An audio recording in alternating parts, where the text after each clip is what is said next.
Derek with Eliminex. We caught a raccoon in a trap and it started dragging the trap around. That's why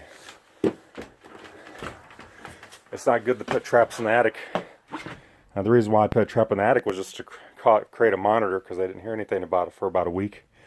I closed up all the holes and then I put a trap here with a sensor to, you know, just to show that there's no more raccoons in the attic, because I did the full inspection. And sure enough, there's one sleeping. Must have been blocked in for a few days. So it went to the trap and it dragged all this wire. I found the cable as it was dragging the trap around.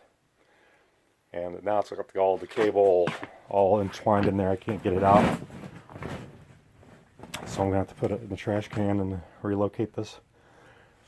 Luckily it wasn't plugged in. Look what they could do to wires. Look what animals could do to your wires in your attic. It's a good thing this was not plugged in. Look, it's just shredded. Shredded all the wires. And see all the wires in your attic? What it can do to all your wiring if it wanted to. Okay, so we're going to take this away. Relocate this in the ecological preserve, but he wants to get out. So I'm going to put clamps on the doors. Make sure this thing doesn't open up by accident. I gotta get the sensor lanyard off.